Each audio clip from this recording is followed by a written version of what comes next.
So here we have the quick overview of my Chinese army, able to start 1936.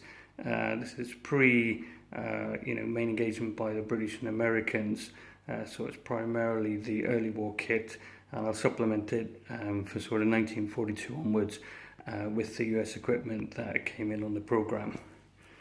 So yeah, there's a mixture here. We've got some of the Flying Tigers, various command elements, standards, cars, and some scenario pieces, command staff car, the second company command for the German style battalions.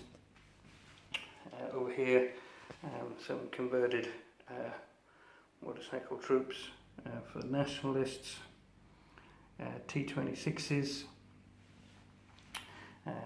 some destroyed objective markers there, BT-7s.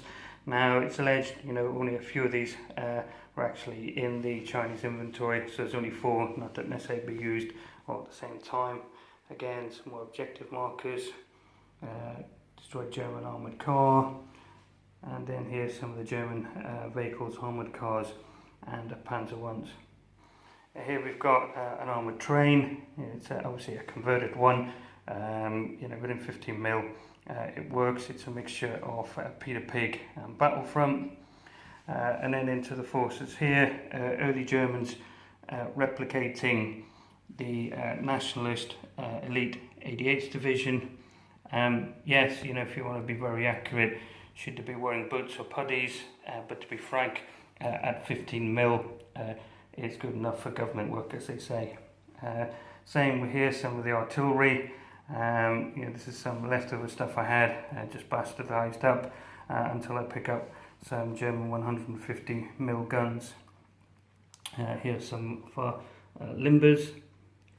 And in the middle here, for the gunboat, some crew for Yangtze River type operations or Shanghai.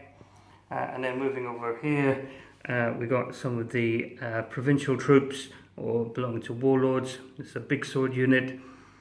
Here we have a mixture of some very old artillery, some of it dating back early 1900s, some of it early war. Cavalry platoon, again some motorcycles, Maxims, and then 2 standard infantry platoons. So this effectively gives me 2 infantry companies to play with the integral support weapons, heavy machine guns. We got some early pack guns here, cammed up. We got some mortars, and then we've got a mixture of rifle MG platoons here.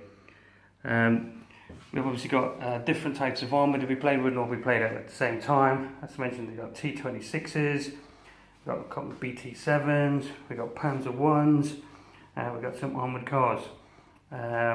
Obviously, it's still work to be done. I need a lot more provincial infantry, at least another 2 companies. In addition to that, we need some backdrops and some specialist pieces, really to sort of flesh all this out. As mentioned, the larger German guns, which were utilised but held really by Chiang Kai-shek, given the unique nature of the Chinese actually having some quality heavy artillery. So there we have it, and the last bit will be some bastardised homemade armoured cars, and some of the Crossley armoured cars, which were also used by the Japanese as much as they were by the Chinese.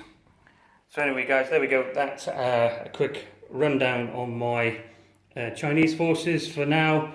I'd say very much a work in progress, and a lot more still to be done before these guys are really ready for my big campaign.